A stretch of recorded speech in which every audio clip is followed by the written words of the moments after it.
This is page 86 from our math packet. Some more multiplication and division stories. I plan to do this entire page with you, so pause your video if you don't have this page out already.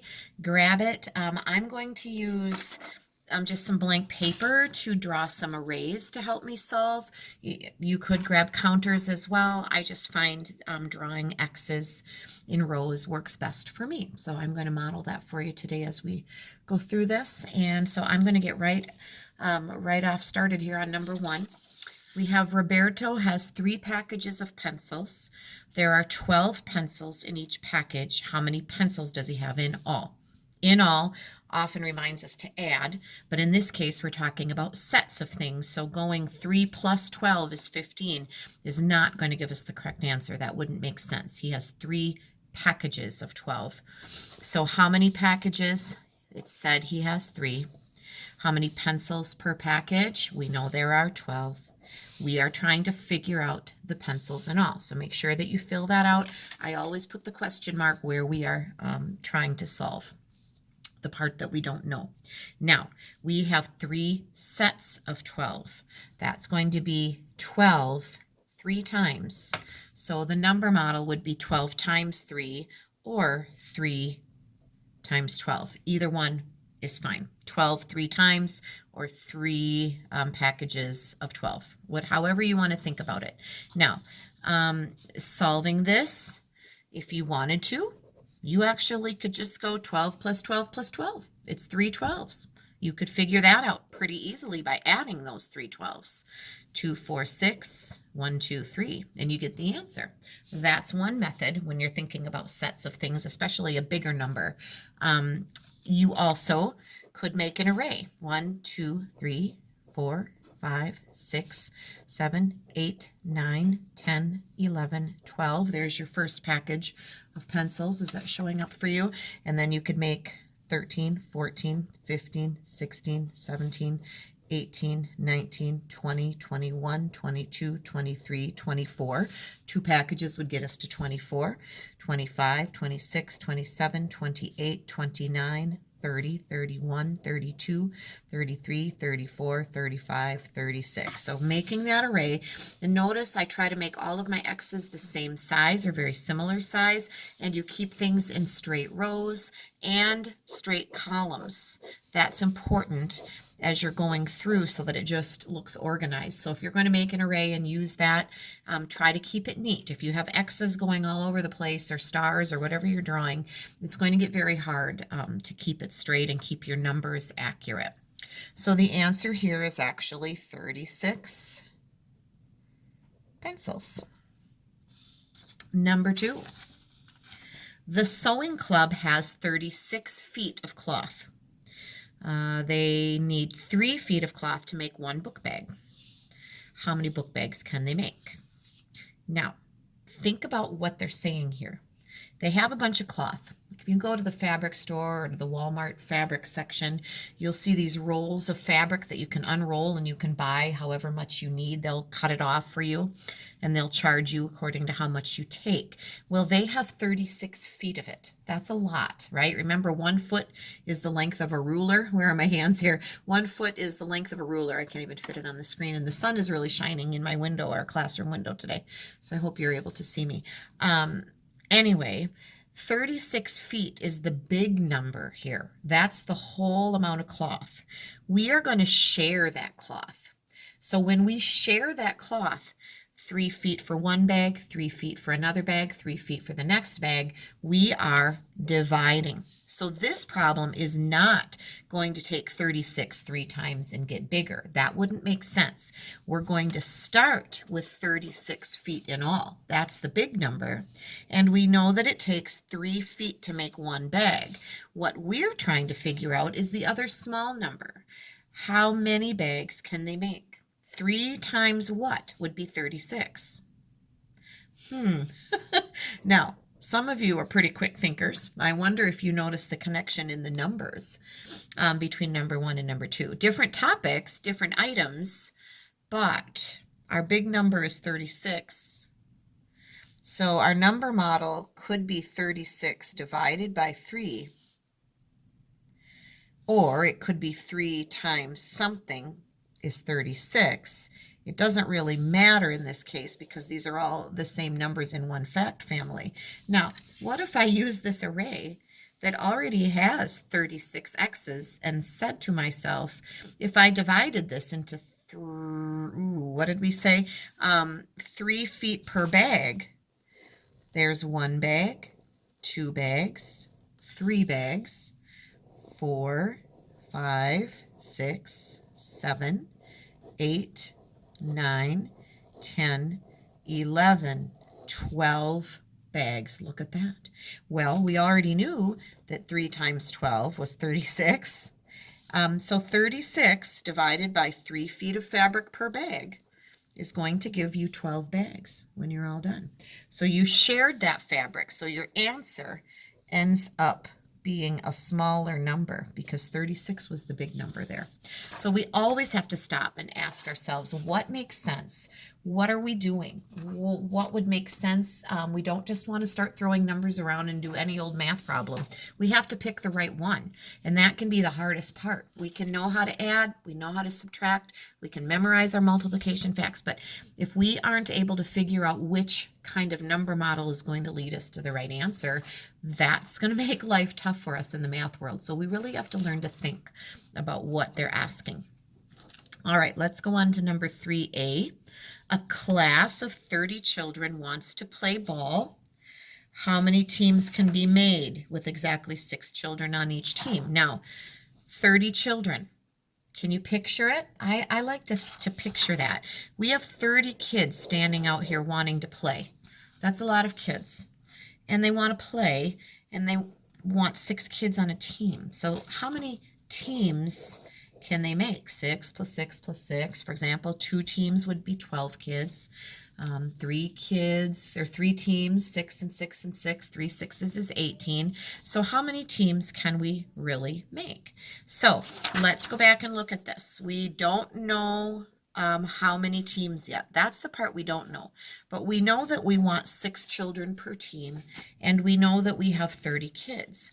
So 30 is your big number. We have 30 kids, and we're going to divide up into groups of 6. Now, we can take counters. We could count out 30 of them.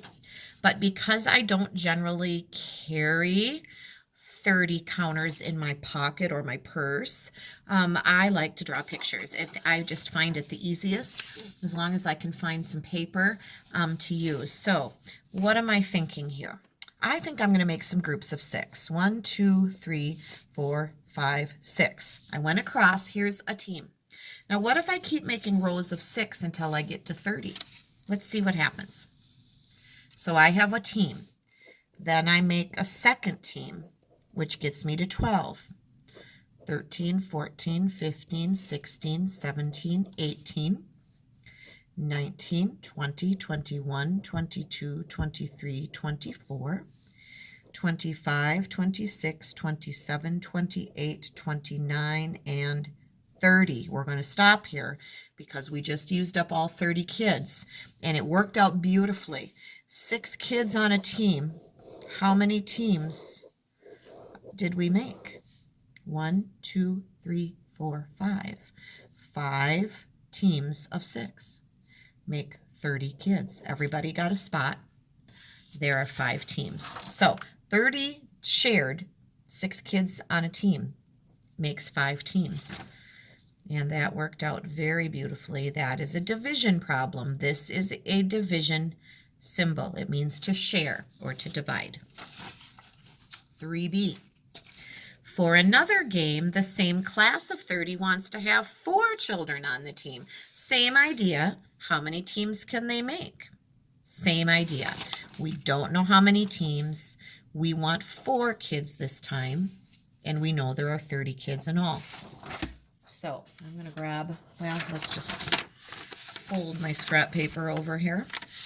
30 kids again, 4 on a team. So 1, 2, 3, 4, 5, 6, 7, 8, 9, 10, 11, 12, 13, 14, 15, 16, 17, 18, 19, 20, 21, 22, 23, 24, 25, 26, 27, 28, 29, 30. Uh-oh. This one did not work out quite as beautifully. We made a bunch of teams, and there are 2 leftover kids, and they want to play too. So, how many teams can they make? Well, 1, 2, 3, 4, 5, 6, 7 whole teams. So this was 30 kids divided by 4, and we got 7, but the problem is there are 2 left over. And I'm going to make a note of that, with 2 kids left over. Now, real life often works out like this. You've probably discovered that. And what do you do in this kind of situation? Well, you could be mean and tell those kids they can't play, but chances are that's not what you would do. Chances are you would put an extra kid on a couple of those teams to be a substitute. You'd have to rotate in and take turns. That would be the best way to do that, probably. So life gets messy. Life is not always perfect, and sometimes when you share things, it doesn't work out perfectly. So that is an example of that, but that's a real life lesson. That happens a lot. So make sure you have all of this filled in. If you need to go rewatch it, if you want to watch it again just to understand it better, then go for it. Now, your assignment today, I'm going to flip the packet over, and I'm on page 87. You have some math boxes here. I have a couple hints already written down. You are going to make a bar graph. You're going to start and color in how many books Fran read, how many Maya read, how many Joe read. The data you need is right here. Then you're going to answer this question, the median books read. Now, I wrote here, median means middle, remember? The middle amount. So if you take those 3 amounts and you put them in order from smallest to largest, you should be able to find the middle. That one's pretty easy. You won't have to do too much figuring there. Looks like you have a multiplication problem.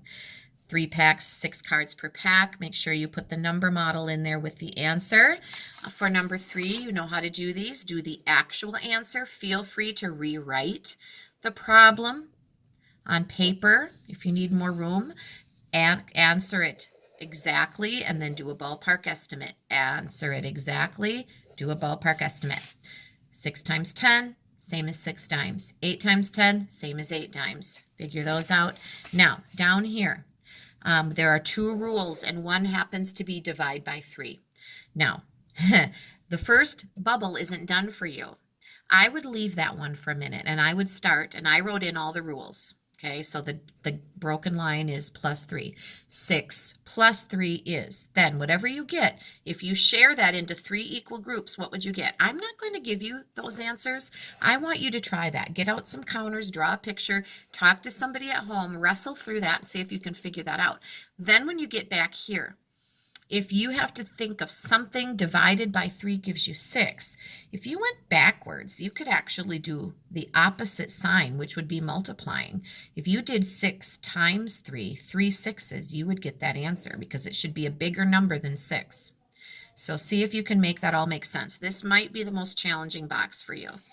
Then we are looking for the number that has 2 hundreds in it, 5 ones, 3 tens, 4 thousands, and 6 10,000s. Only one of them is correct. Get those digits in the right place. So this is your assignment for Thursday. Also, in the back of this packet, just a reminder, there's a Christmas quilt where you're coloring the ones place is yellow, tens place is green, hundreds place red. If you haven't done this page yet, you need to finish this one up.